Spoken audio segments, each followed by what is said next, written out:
Shalom saudara-saudara yang dikasihi oleh Tuhan Yesus Kristus.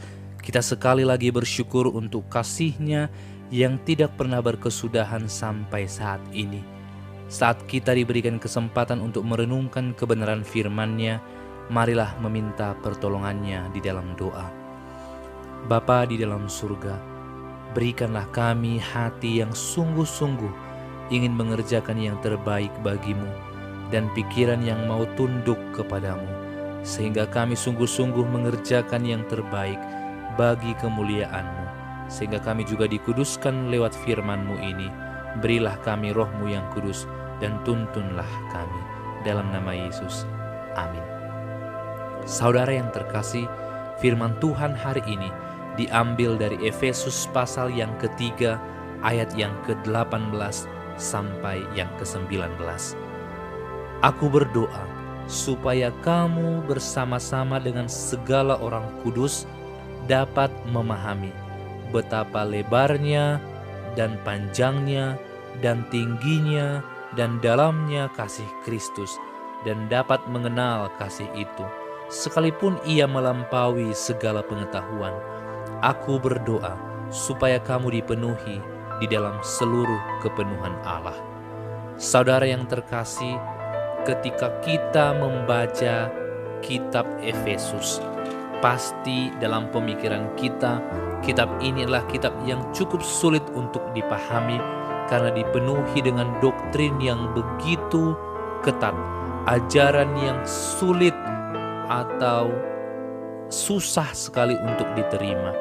Namun dengan pertolongan Roh Kudus, kita ketika meminta kepada Tuhan, maka Ia akan memberikan penjelasan kepada kita secara pribadi. Kitab ini menjelaskan banyak sekali tentang keselamatan, tentang hidup yang kekal.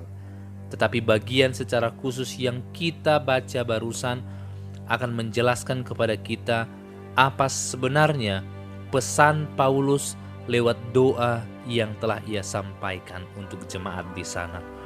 Sesungguhnya doa yang disampaikan Paulus ialah doa kepada Tuhan untuk meminta kekuatan kerohanian, sehingga masalah apapun yang kita alami, maka kita dapat menjalaninya dengan bersukacita.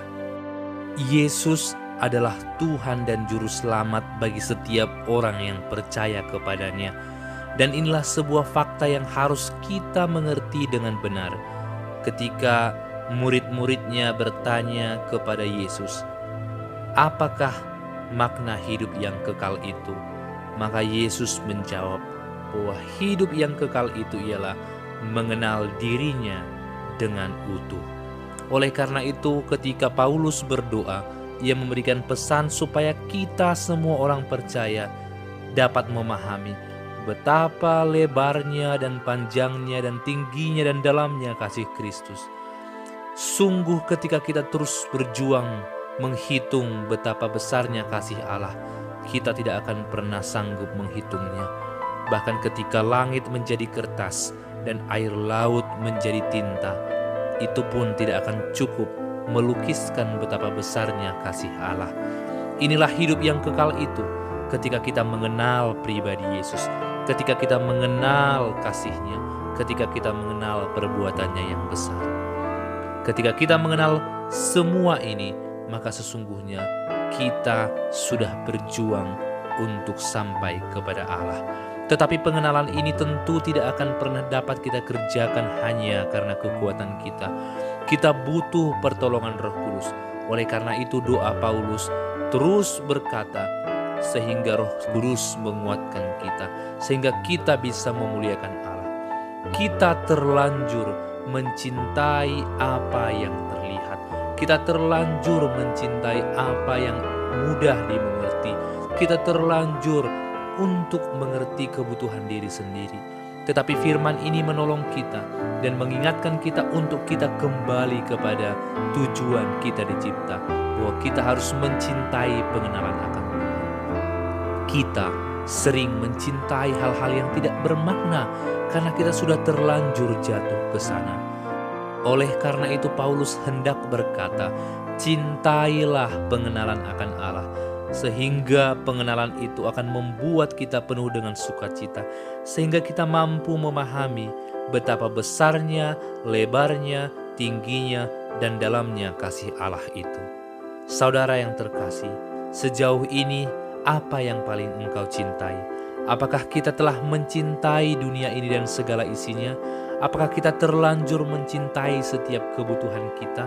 Apa yang membuat kita dijerat saat ini sehingga kita sulit mencintai pengenalan akan Allah? Saudara yang terkasih, kepenuhan Allah ada di dalam Kristus sehingga kita dapat mengenal Allah melalui kehadiran Yesus Kristus. Saudara yang terkasih, Paulus juga menyatakan semua hal ini melampaui pengetahuan. Ia sadar bahwa tanpa Roh Kudus, pengetahuan kita akan gagal mengenal Yesus itu. Pengetahuan kita terlalu rendah dan sudah terlanjur dijerat oleh iblis sehingga tidak mampu memahaminya.